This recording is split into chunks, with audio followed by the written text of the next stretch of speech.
आप सभी को आपकी अपने अध्ययन केंद्र के YouTube चैनल में स्वागत है। नमस्कार, जोहार। और आज हम लोग इस क्लास के माध्यम से क्लास 10th विज्ञान साइंस का क्लास करने वाले हैं और देखेंगे समझेंगे कि जो आपका अब जो नया सिलेबस के अनुसार, नया पैटर्न के अनुसार आपका एग्ज़ाम जो है एक बार कर दिया गया है। मतलब पूरा बुक आपको एक बार के लिए पढ़ना है और वह दो तरह का एग्जाम में उसमें क्वेश्चंस पूछे जाएंगे। पहला है मतलब बहुविकल्पीय, एक नंबर का क्वेश्चन रहेगा ऑब्जेक्टिव और दूसरा क्वेश्चन रहेगा सब्जेक्टिव रहेगा। तो हम लोग यहाँ से क्या करेंगे, दोनों तरह से क्वेश्चन को करेंगे और देखेंगे कि आपका एग्ज़ाम में 100 में 100 कैसे आए। तो आप बने रहिए हमारा यूट्यूब चैनल के माध्यम से। और जो भी नए हैं इस चैनल को सब्सक्राइब कर लीजिए और लोगों में शेयर कीजिए कि और लोग भी जुड़ेंगे तो कंपटीशन आएगा इस चैनल में और आपको भी बेनिफिट होगा और हमें भी बेनिफिट होगा। तो जो नए हैं सब्सक्राइब कर लीजिए, बेल आइकन को भी प्रेस कर दीजिए और जितना से जितना हो सके शेयर कीजिए। तो हम लोग देखेंगे अभी जो सेशन होने वाला है 2022-23 क्लास 10th, और स्पेशल यह चैनल है जो 9th-10th जैक बोर्ड के लिए स्पेशल है। आपको इस चैनल के माध्यम से क्लास 10th और 9th का मतलब 10वीं और 9वीं का संपूर्ण तैयारी कराया जाएगा। तो आप इस चैनल में बने रहिए और पूरा कोर्स आपको निःशुल्क कराया जाएगा। इसकी भी 100% गारंटी हम आपको देते हैं कि आप हमारे चैनल में बने रहिए। तो आज हम लोग स्टार्ट करने वाले हैं class 10th JAC board 2022-23 session विज्ञान। तो आप लोग 9th क्लास में विज्ञान के बारे में पढ़ा है, साइंस के बारे में पढ़ा है कि विज्ञान होता क्या चीज़ है। तो विज्ञान को समझने से पहले विज्ञान का मतलब है विशेष ज्ञान, मतलब किसी भी मैटर पे विशेष ज्ञान प्राप्त करना है, सिस्टमैटिक ज्ञान प्राप्त करना है। ठीक है, तो रिसर्च के माध्यम से ज्ञान प्राप्त करना है, उसी को हम लोग क्या कहते हैं, विज्ञान कहते हैं। तो अब हम लोग देखेंगे क्लास 10th का जो हम लोग का सिलेबस है उसके हम लोग चर्चा करते हैं उसके ऊपर में। अब हम लोग देखेंगे आगे कि ये होता क्या है। तो पहला हम लोग देखेंगे, पहला चैप्टर हम लोग का है रासायनिक।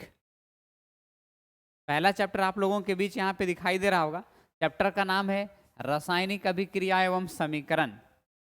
तो यह चैप्टर बहुत ही इंपॉर्टेंट है और यहाँ से लगभग ऑब्जेक्टिव 2 से 3 क्वेश्चन यहाँ से पूछा जाएगा और सब्जेक्टिव भी एक क्वेश्चन उम्मीद है कि यहाँ से एक क्वेश्चन पूछा जाएगा।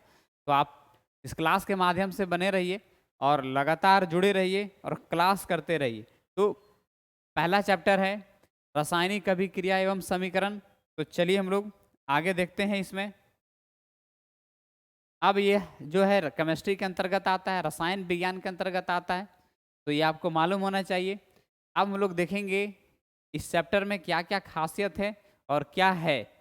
तो इस चैप्टर में जैसा कि यहाँ पे लिखा हुआ है, आप देख पा रहे होंगे कि रासायनिक अभिक्रिया एवं समीकरण लिखा हुआ है। तो रासायनिक अभिक्रिया क्या होता है, पहला क्वेश्चन यही है इस चैप्टर में कि रासायनिक अभिक्रिया क्या है। तो रासायनिक अभिक्रिया क्या है, तो हमको इसमें देखेंगे कि वह प्रक्रिया है जिसमें दो या दो से अधिक उत्पाद मिलकर एक अधिक गुणधर्म वाले नए पदार्थ का निर्माण करते हैं, तो उसे रासायनिक अभिक्रिया कहते हैं। मतलब बहुत सारा पदार्थ, दो या दो से अधिक पदार्थ मिलकर एक नए पदार्थ का निर्माण करते हैं जो उत्पाद के फॉर्म में रहता है, उत्पाद रहता है। तो उसको हम लोग क्या कहते हैं, रासायनिक अभिक्रिया कहते हैं। जैसे हम कुछ एग्जाम्पल आपको बता रहे हैं यहाँ पे, देखिए ये क्या है, हाइड्रोजन है, हाइड्रोजन ऑक्सीजन है, O2 ऑक्सीजन है, हाइड्रोजन है ऑक्सीजन से अभिक्रिया करता है और अभिक्रिया करके क्या बनाता है, जल बनाता है, H2O बनाता है। ठीक है, तो यहाँ पे क्या देखें कि यहाँ पे देखेंगे कि हाइड्रोजन मतलब हाइड्रोजन और ऑक्सीजन जो है ये दो पदार्थ है, दो पदार्थ अभिक्रिया करके और एक पदार्थ का निर्माण कर रहा है। तो दो पदार्थ मिलके अगर एक पदार्थ का जब निर्माण करते हैं उसी को हम लोग क्या कहते हैं, रासायनिक अभिक्रिया कहते हैं। यहाँ तक बात आपको समझ में आ गई होगी। तो आगे हम लोग चलते हैं। आप इसका डायग्राम भी देखिए, यहाँ पे क्या हो रहा है इस तरह से देखिए। जब अभिक्रिया हो रहा है तो देखिए इसमें धुआं निकल रहा है इस तरह से, देखिए यहाँ पर भी धुआं निकल रहा है, यहाँ लाल पीला हरा हो गया इस तरह से, तो चेंज हो गया है कलर इसका। तो हम लोग यहाँ पे देखेंगे कि हुआ क्या चीज़ है, तो समझने का कोशिश यहाँ पे करेंगे देखिए इसमें लिखा भी हुआ है कि यहाँ पे हाइड्रोजन और ऑक्सीजन एक रासायनिक अभिक्रिया में भाग लेकर, मतलब हाइड्रोजन और ऑक्सीजन है एक अभिक्रिया में भाग ले रहे हैं और एक नए गुणधर्म वाले एक नया तरह का पदार्थ का निर्माण करते हैं, जो क्या बन रहा है, जल बन रहा है, H2O बन रहा है। दूसरे शब्द में भी हम कह सकते हैं इसको कि रासायनिक परिवर्तन को रासायनिक अभिक्रिया भी कहते हैं। मतलब रासायनिक अगर परिवर्तन हो रहा है तो उसको रासायनिक अभिक्रिया भी कहते हैं।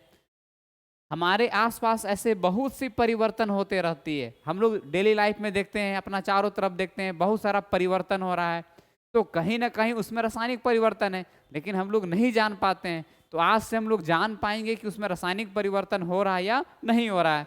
तो जैसे देखिए कुछ एग्जाम्पल है यहाँ पे कि वायु के संपर्क में आने से जंग का लगना। हम लोग जानते हैं कि कोई चीज है वायु के संपर्क में आता है, नमी का क्षेत्र में आता है, तो उसके अंदर क्या हो जाता है, जंग लग जाता है। तो अब आगे अंगूर के रस का किण्वन होना, अंगूर का रस को अगर छोड़ देंगे, चाहे अंगूर का किण्वन होना, सड़ना, फैलना, बढ़ना, इस तरह से, तो अंगूर में भी कुछ परिवर्तन होता है। भोजन का पकना, जब हम लोग घर में खाना बनाते हैं तो भोजन वहाँ पे पका के खाते हैं, तो भोजन का पकना भी एक रासायनिक अभिक्रिया हो सकता है। उसी तरह से देखेंगे हमारे शरीर में भोजन का पचना, हम लोग जब खाते हैं, खाने समय हम लोग भोजन करते हैं, ऊपर से ऑक्सीजन भी हम लोग लेते हैं, पानी भी लेते हैं, तो कहीं ना कहीं क्या होता है, उसके बीच में एक अभिक्रिया होता है, वो अभी क्या होगा, रासायनिक अभिक्रिया हो जाएगा। उसी तरह से हम जो श्वसन करते हैं, देखिए अब यहाँ पर भी है कि हम ऑक्सीजन के रूप में मतलब लेते हैं और कार्बन डाइऑक्साइड के रूप में हम क्या करते हैं, छोड़ते हैं। तो यहाँ पर भी क्या हो रहा है, एक अभिक्रिया हो रहा है। तो यहाँ तक बात आपको समझ में आ गया होगा, समझ में आ गया होगा। तो अब आगे हम लोग देखेंगे रासायनिक अभिक्रिया का पहचान कैसे करते हैं। तो देखिए इसमें तो लिखा हुआ यहाँ पे कि रासायनिक अभिक्रिया एवं समीकरण, रासायनिक अभिक्रिया की पहचान करना ताकि यह पता लगाया जा सके कि अभिक्रिया संपन्न हुई है। जब कोई अभिक्रिया संपन्न होती है तो उसे निम्न चिन्हों से पहचाना जा सकता है। मतलब हम कैसे जानेंगे कि अभिक्रिया हुआ है या नहीं हुआ, तो अभिक्रिया हुआ होगा तो कुछ यहाँ पे लिखा हुआ है, 4 पॉइंट दिया हुआ, तो 4 पॉइंट के आधार पे ये बोल सकते हैं कि इसमें अभिक्रिया हुआ है। अगर ये चारों पॉइंट में से अगर कुछ नहीं है तो उसको बोलेंगे यह रासायनिक परिवर्तन नहीं है। तो हम लोग यहाँ पे देखेंगे कि इसमें रासायनिक परिवर्तन हुआ है या नहीं, तो एक एक करके इसमें हम लोग पढ़ेंगे। पहला है पदार्थ की अवस्था में परिवर्तन, दूसरा है रंग में परिवर्तन, गैस का निष्कासन, और चौथा इसमें पॉइंट दिया हुआ ताप में परिवर्तन दिया हुआ है कि ताप में परिवर्तन। तो यहाँ से देखेंगे पहला पदार्थ की अवस्था में परिवर्तन। आगे चैप्टर में पढ़ाएंगे हम आपको कि ठोस द्रव गैस होता है पदार्थ, तो यहाँ पे देखेंगे कि उसका पदार्थ मतलब का जो अवस्था था वो अवस्था अपना चेंज कर लेगा, रंग में परिवर्तन हो जाएगा, कलर चेंज हो जाएगा, गैस का निष्कासन, जब अभिक्रिया होगा तो गैस निकलेगा, ताप में परिवर्तन, ताप घटेगा या बढ़ेगा, इस तरह से भी हो सकता है। तो ये सब 4 पॉइंट के आधार पर हम कह सकते हैं कि इसमें रासायनिक अभिक्रिया हुआ है। अब आगे हम लोग देखेंगे कि रासायनिक समीकरण क्या होता है। तो जब एक मैग्नीशियम रिबन को आप समझिए, एक मैग्नीशियम रिबन क्या होता है, तो मैग्नीशियम रिबन एक फीता होता है जो एल्युमिनियम का परत के अनुसार दिखाई देता है। अब उसको हम लोग क्या करते हैं, खुली हवा में जलाते हैं। जैसे यहाँ लिखा हुआ है कि जब मैग्नीशियम रिबन को वायु में जलाया जाता है तो यह मैग्नीशियम ऑक्साइड में परिवर्तित हो जाता है। यह एक रासायनिक अभिक्रिया के लिए कथन है, परंतु इसे निम्न तरीके से लिखा जा सकता है।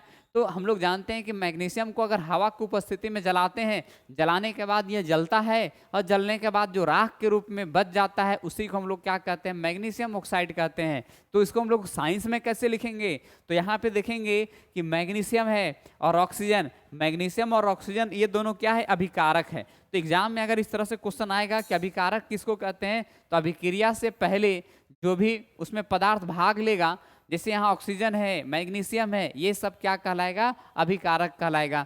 और मैग्नीशियम के बाद जो पदार्थ बन जाता है, जैसे यहाँ पे मैग्नीशियम ऑक्साइड है, ये क्या कहलाएगा, उत्पाद कहलाएगा।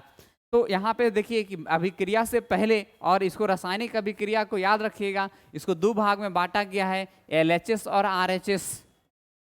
हिंदी में इसको हम लोग कहेंगे बायां पक्ष और इसको कहेंगे दायां पक्ष। समीकरण 9th क्लास में पढ़े होंगे, द्विघात समीकरण 10th क्लास में भी पढ़ना है कि जब भी कोई किसी चीज को बराबर के साथ उसको तुलना किया जाता है तो उसको हम लोग रासायनिक अभिक्रिया मतलब समीकरण कहते हैं। तो अब यहाँ पे देखेंगे नोट में भी आपके लिए कुछ यहाँ पे लिख दिए हैं कि इस प्रकार समीकरणों को लिखना सब समीकरण कहलाता है। मतलब कोई भी अपनी भाषा में जब उसको हम लोग जो अपनी भाषा में था उसको हम लोग शब्द समीकरण के रूप में लिखेंगे तो ये शब्द समीकरण के रूप में है, क्योंकि यहाँ पे एरो चिन्ह दे दिया गया है। तो जब कोई भी चीज रहेगा उसको शब्द समीकरण में लिखेंगे तो उसको एरो चिन्ह के माध्यम से लिखते हैं, तो उसी को हम लोग क्या कहेंगे, रासायनिक अभिक्रिया को लिखने का दूसरा तरीका।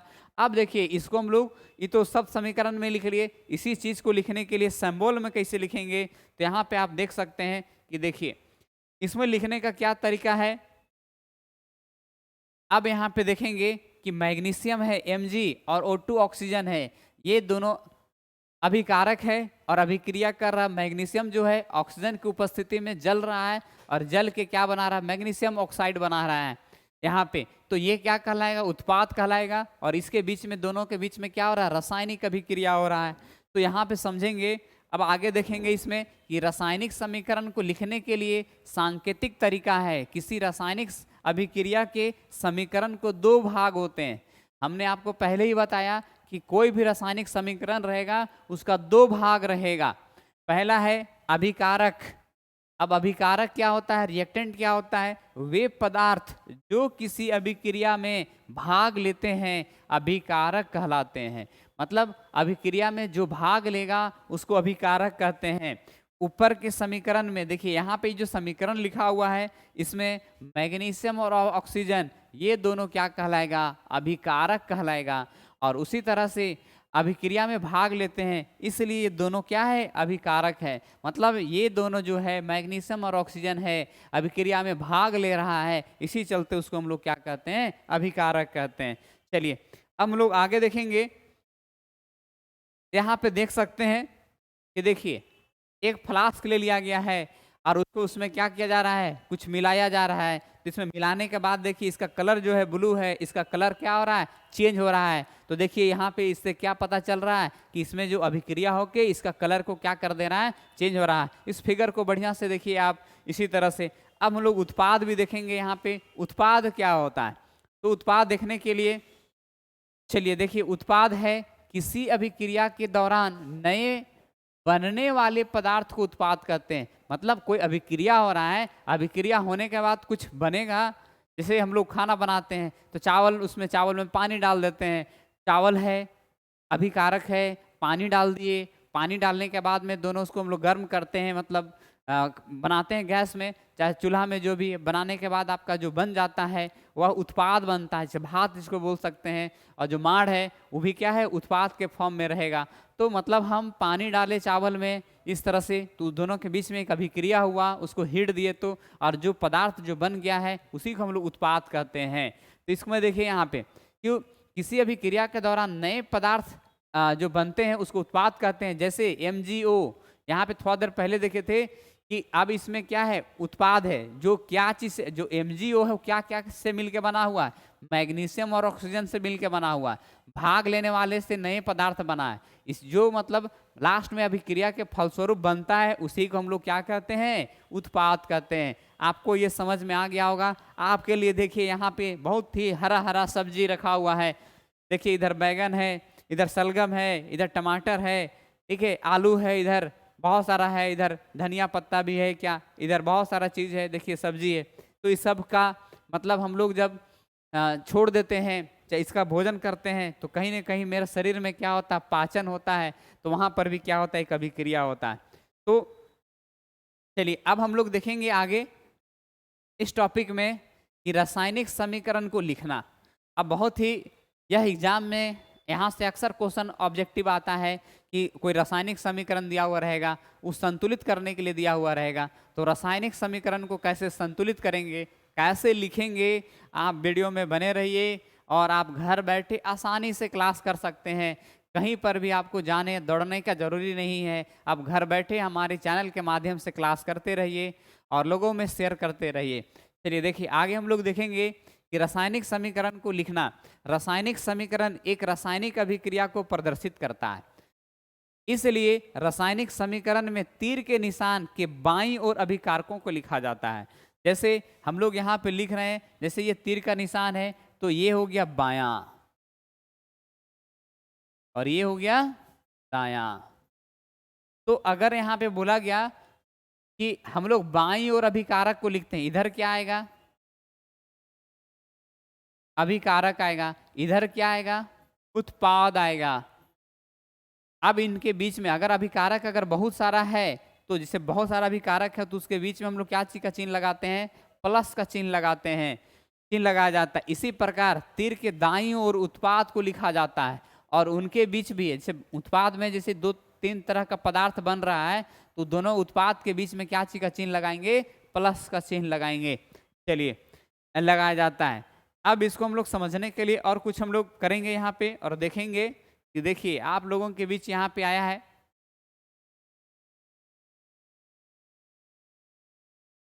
ये जेडन है, जिंक है और H2SO4 है, हाइड्रोक्लोरिक अम्ल है। इसको दोनों को मिक्स कर दिया जा रहा है, मिला दिया जा रहा है। मिलाने के बाद ये बन रहा है ZnSO4 बन रहा है, प्लस हाइड्रोजन गैस बन रहा है H2। तो देखिए ये यहाँ पे ये एरो चिन्ह है, एरो चिन्ह से इधर लिखा जा रहा है। तो ये अभी यहाँ पे दो अभिकारक है, एक अभिकारक ये है, एक अभिकारक ये। इन दोनों के बीच में देखिए प्लस का चिन्ह यूज किया गया है, प्लस का चिन्ह। उसी तरह से उत्पाद है, उत्पाद में ZnSO4 है और हाइड्रोजन है। तो यहाँ उत्पाद के देखिए दोनों उत्पाद के बीच में क्या चीज का चिन्ह लिखा हुआ है? प्लस का चिन्ह लिखा हुआ है। लिखा हुआ तो उत्पाद के बीच में भी क्या चीज का चिन्ह लगाते हैं? प्लस का चिन्ह। ये दाईं ओर है और ये क्या है? बाईं ओर है। और यहाँ पे ये क्या है? तीर का निशान है। यहाँ तक आपको समझ में आ गया होगा। और किसी तरह का कोई दिक्कत है तो आप कमेंट कीजिए, सुझाव दीजिए। आपको जो नए वीडियो है उसमें आपका सॉल्यूशन होगा। किसी तरह का कोई दुविधा है, कन्फ्यूजन है तो आप कमेंट करके ज़रूर बताइए। तो दूसरा जो वीडियो हम लाएंगे आप लोगों के लिए तो उस वीडियो में आपको दूर करेंगे जो भी आपको कष्ट परेशानी जो होगा। चलिए आगे हम लोग देखेंगे। अब यहाँ पे कंकाली समीकरण क्या होता है? कंकाली समीकरण देखेंगे कि कंकाली रासायनिक समीकरण क्या है। अब मैग्नीशियम है, O2 है, ये दोनों अभी क्रिया करके क्या बना रहा है? MgO बना रहा है। तो अब यहाँ पे देखेंगे कि कंकाली समीकरण क्या होता है। मतलब शब्द समीकरण को एक मैथमेटिकल लिखना ही क्या कहलाता है? कंकाली समीकरण कहलाता है। तो इस समीकरण को निरीक्षण कीजिए एवं तीर के बाईं ओर और दाईं ओर परमाणु की संख्या को गिनिए। मतलब देखिए इधर परमाणु की संख्या गिनेंगे, इधर कुछ नहीं लिखा हुआ तो इधर परमाणु की संख्या कितना है? मैग्नीशियम में 1 है, इधर ऑक्सीजन में कितना है? 2 है। इधर गिनेंगे मैग्नीशियम इधर 1 है और ऑक्सीजन का भी यहाँ पे परमाणु संख्या क्या है? ये 1 है। तो अब यहाँ पे प्रत्येक तत्व के दोनों ओर अणुओं की संख्या समान नहीं है। तो हम लोग जब यहाँ पे गिन रहे हैं तो देख रहे हैं कि दोनों तरफ जो इसका अणु की संख्या है, परमाणु की संख्या है, वो समान नहीं है। ऑक्सीजन के परमाणुओं की संख्या थोड़ी असंतुलित है।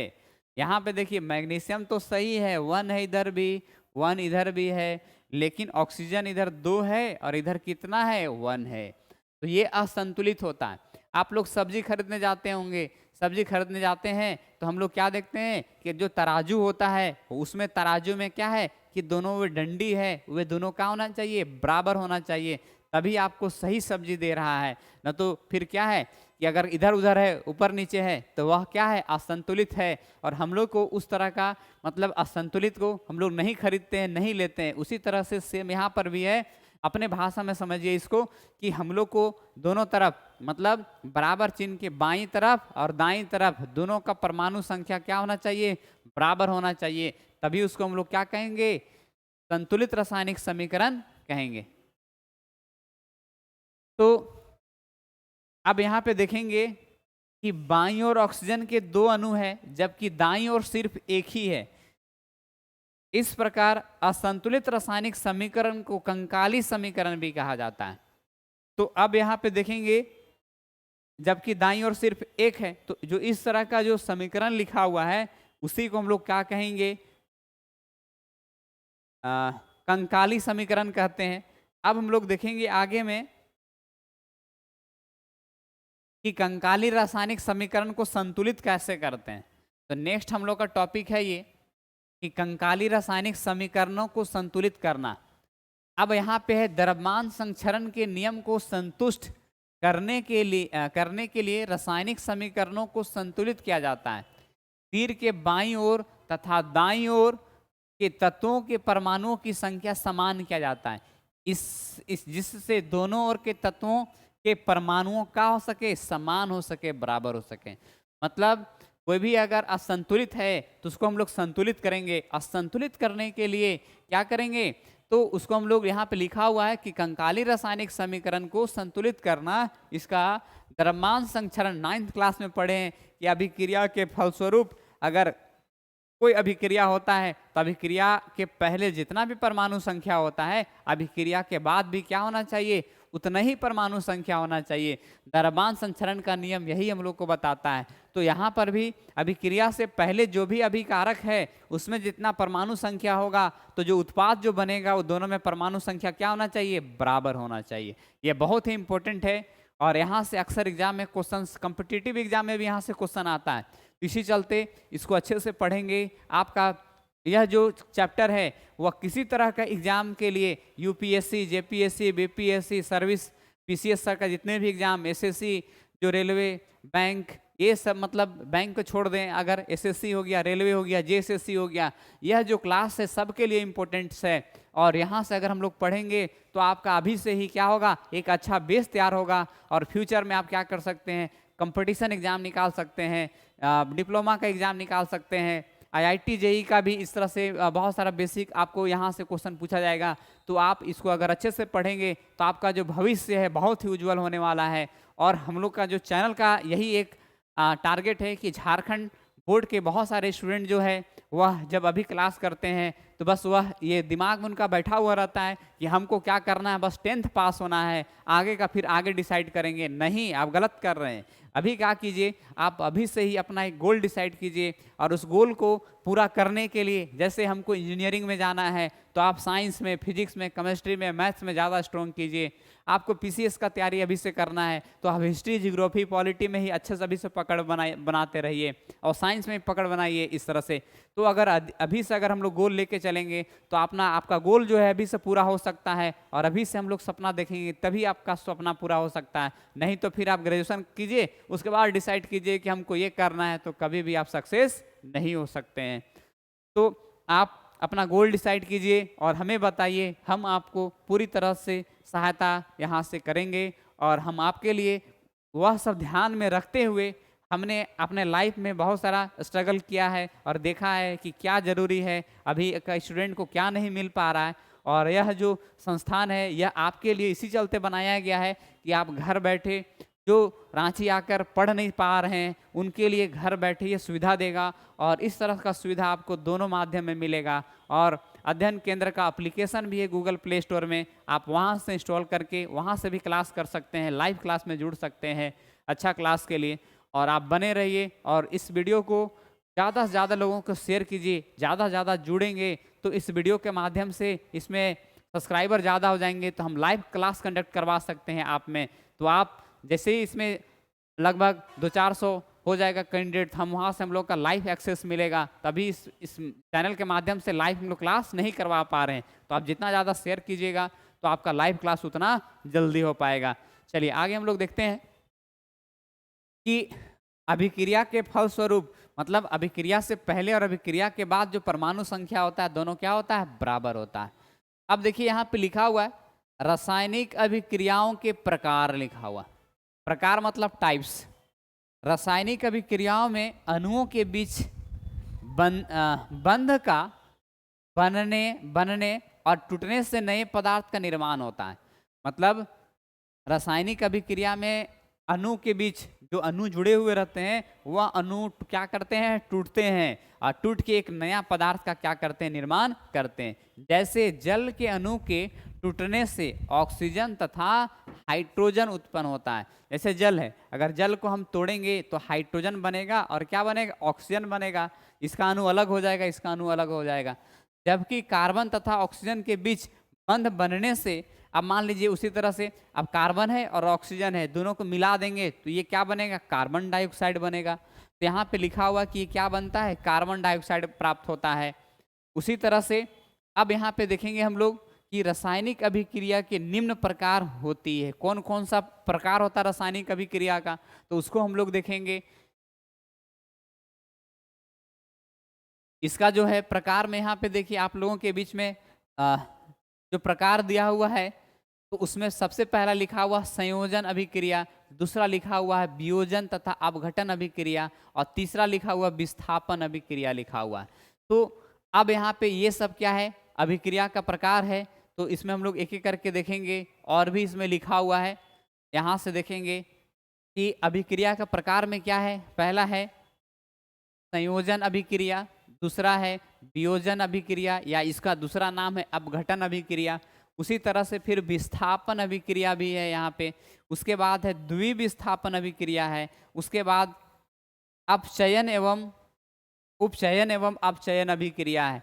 तो इस तरह का रासायनिक अभिक्रिया को हम लोग एक एक करके देखेंगे और समझेंगे कि इस अभिक्रिया में क्या हो रहा है और क्या होता है, और जानने का प्रयास करेंगे कि एग्जाम में क्वेश्चन आपका ऑब्जेक्टिव क्वेश्चंस जो 1 नंबर का जो क्वेश्चन है वह बहुत ही इंपॉर्टेंट है आपके एग्जाम में। तो कहाँ से क्वेश्चन बनेगा, तो उस क्वेश्चन को हम लोग क्या करेंगे यहाँ पे देखेंगे। तो चलिए आगे देखते हैं। अब एक एक करके यहाँ से बने रहिए और क्लास करते रहिए और जुड़े रहिए। आपको हम आपके लिए कुछ फिगर भी लाए हैं, तो इस फिगर को भी देखिए। पहला देखिए कि संयोजन अभिक्रिया वह अभिक्रिया जिसमें 2 या 2 से अधिक अभिकारकों से एक एकल उत्पाद का निर्माण होता है, तो ऐसे अभिक्रिया को संयोजन अभिक्रिया कहते हैं। इस अभिक्रिया के लिए सामान्य सूत्र जो है, जैसे A और B दोनों जुड़ गया और जुड़ के एक ही वो पदार्थ बनाएगा, उसको हम लोग क्या कहते हैं, संयोजन अभिक्रिया कहते हैं। मतलब जब बहुत सारा अभिकारक मिल के और एक सिंगल मतलब एक ही वो उत्पाद बनाएगा, उसको हम लोग क्या कहेंगे, संयोजन। यहाँ पता भी चल रहा है नाम से, संयोजन मतलब जुड़ना, जुड़ रहा है यहाँ पे। तो बहुत सारा अभिकारक जुड़ के और एक सिंगल पदार्थ का अगर निर्माण करेगा, उसी को हम लोग क्या कहेंगे, संयोजन अभिक्रिया कहेंगे। एग्जाम्पल में देखिए CaO, ठीक है। अब ये और H2O ये मिल के क्या बना रहा है, CaOH बना रहा है, एक्वस सोल्यूशन बना रहा है, जलीय घोल बना रहा है। तो यहाँ पे देखिए, यहाँ पे 2 पदार्थ था, CaO था और यहाँ H2O जल था। अब ये दोनों घुल के CaO कैल्शियम हाइड्रोक्साइड बना रहा है। तो यहाँ पे देखिए कि यहाँ जो मिल रहा है वो एक ही पदार्थ है, एक ही तरह का पदार्थ है, और ये AQ का मतलब होता है जलीय घोल, यह जल में घुलनशील है। जैसे यहाँ लिखा हुआ है, इसको हम लोग कहेंगे कैल्शियम हाइड्रोक्साइड, Ca है, और ये क्या बना, कैल्शियम हाइड्रोक्साइड है और जल। तो ये मिल के क्या बना रहा है, कैल्शियम हाइड्रोक्साइड बना रहा है, जिनका नाम है चूना या बुझा हुआ चूना भी कहते हैं। अभी जो सीजन है, जैसे हम लोग घर का जो पोचाड़ा करते हैं, तो वह क्या है, वह भी एक बुझा हुआ चूना है। आप देखेंगे कि जब घर में हम लोग पोचाड़ा करते हैं तो क्या है, उसका कलर उतना मतलब तुरंत अगर देखेंगे तो उतना सफ़ेद नहीं होता है, लेकिन धीरे धीरे वह ऑक्सीजन के साथ अभिक्रिया करता है और अपना कलर को क्या करता है, वाइट करता है। और जो अगर नहीं देखे हैं, यहाँ से देख लीजिए, यही क्या है, बुझा हुआ चूना है। तो अगर हम लोग चूना में पानी डाल देंगे तो जो लास्ट में जो बचेगा, तो इस तरह से देख लीजिए, यहाँ पे दिखाई दे रहा है नमक टाइप से रहेगा ये, लेकिन उस तरह से मतलब जो कंकड़ टाइप का नहीं लगेगा, ये पूरा मुलायम लगेगा। ये है बुझा हुआ चूना। जो नहीं देखे हैं यहाँ से देख लीजिए। अब आता है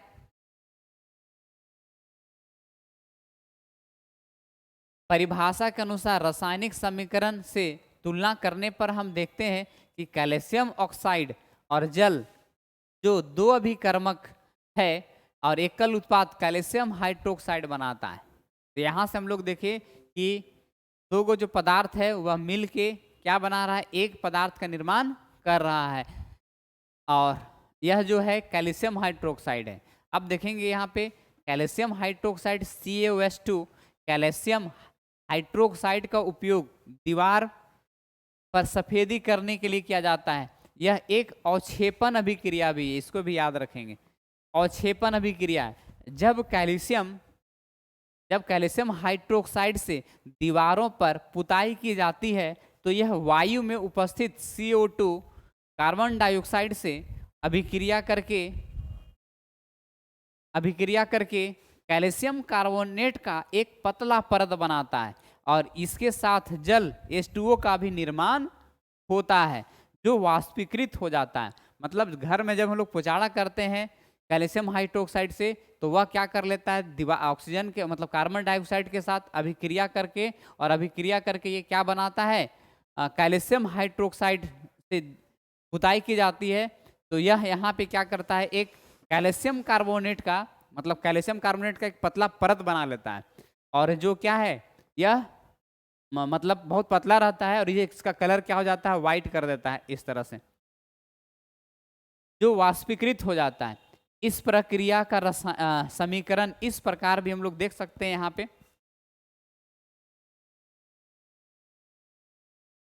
रासायनिक अभिक्रिया यहाँ पे देख लीजिए, अभिक्रिया के फलस्वरूप यहाँ पे किस तरह से ये बन रहा है तो आप देख सकते हैं।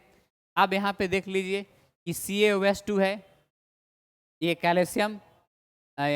कैल्शियम है और यहाँ पे ये क्या है, कार्बन डाइऑक्साइड है। अभिक्रिया करके क्या बना रहा है, CaCO3, मतलब यहाँ पे कैल्शियम हाइड्रोक्साइड कार्बोनेट बना रहा है और क्या बना रहा है, जल बना रहा है। तो जल क्या होता है कि वाष्प के द्वारा ये उड़ जाता है ऊपर में, तो हम लोग को जो दीवार है उसमें पानी नहीं निकलता है क्योंकि ये वाष्प होके चला जाता है। तो हम लोग को क्या होता है, बस यही बनता है। तो इसको क्या बोलेंगे, हाइड्रोक्साइड कार्बोनेट बोलेंगे। अन्य संयोजन अभिक्रिया को देखते हैं, जैसे कि यहाँ पे बहुत सारे एग्जाम्पल आपके लिए लाए हुए हैं, तो आप यहाँ पे देखते रहिए एक एक करके एग्जाम्पल।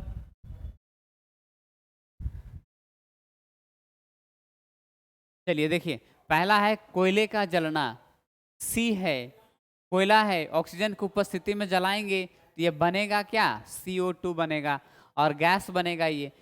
उसी तरह से जल का बनना, अब यहाँ पे 2H2 है, ये यहाँ पे हाइड्रोजन है, ऑक्सीजन के साथ में ये दोनों को मिक्स करेंगे, अभिक्रिया करवाएंगे तो ये क्या बनता है, जल बनता है, H2O बनता है। उसी तरह से सल्फर डाइऑक्साइड का बनना, सल्फर है, ऑक्सीजन के साथ अभिक्रिया करेगा, ऑक्सीजन के साथ अभिक्रिया करके ये क्या बनाएगा, CO2 बनाएगा। अब आगे है D नंबर, जंग का लगना, फेरस ऑक्साइड का बनना। जैसे कि देखेंगे जंग है, अब जंग लगेगा, ये सल्फर है, अब यहाँ O2 है तो ये क्या बनेगा, फेरस ऑक्साइड बनेगा। सल्फर डाइऑक्साइड, अगर यहाँ पे सल्फर यहाँ F होगा तो ये क्या बनेगा, FO2 बनेगा, सल्फर डाइऑक्साइड यहाँ पे फेरस ऑक्साइड बनेगा। अब आता है ऊष्मा के आधार पर रासायनिक अभिक्रिया के क्या प्रकार होता है, तो इसमें हम लोग देखेंगे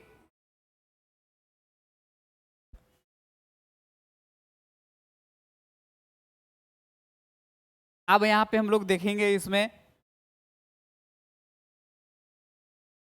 ऊष्माक्षेपी रासायनिक अभिक्रिया, वे अभिक्रियाएं जिसमें अभिक्रिया के दौरान ऊष्मा निकलती है ऊष्माक्षेपी अभिक्रिया कहते हैं। मतलब वैसी अभिक्रिया के समय उसको जब अभिक्रिया करेंगे तो गर्म हो जाएगा, तो उसको हम लोग क्या कहेंगे, ऊष्माक्षेपी अभिक्रिया कहते हैं। जैसे यहाँ पे CH4 है, मेथेन है, O2 ऑक्सीजन के साथ अभिक्रिया करके CO2 कार्बन डाइऑक्साइड और क्या बना रहा है, जल बना रहा है।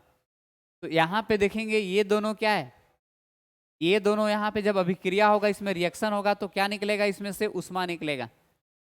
और इसी चलते इसको ऊष्माक्षेपी अभिक्रिया भी बोल रहे हैं। उसके बाद है श्वसन, भी एक ऊष्माक्षेपी अभिक्रिया का उदाहरण है, जिसमें कोशिकाएं श्वसन के दौरान क्या करती है, ऊष्मा मुक्त करती है। तो इसमें हम लोग क्या देखें कि ये दोनों अभिक्रिया में जब अभिक्रिया हो रहा है तो उसमें क्या निकल रहा है, ऊष्मा निकल रहा है। तो जिस अभिक्रिया में ऊष्मा निकलेगा उसको हम लोग क्या बोलेंगे, ऊष्माक्षेपी अभिक्रिया कहेंगे। तो यहाँ से अक्सर एग्जाम में क्वेश्चन आता है कि एग्जाम्पल देना, तो एग्जाम्पल में डिफिनेशन और एग्जाम्पल दोनों देना है। तो आज का क्लास यहीं पे समाप्त करते हैं। इसका पार्ट 2 जो है वह 1-2 दिन के बाद मिलेगा, तो फिर हम लोग देखेंगे पार्ट 2 इसमें।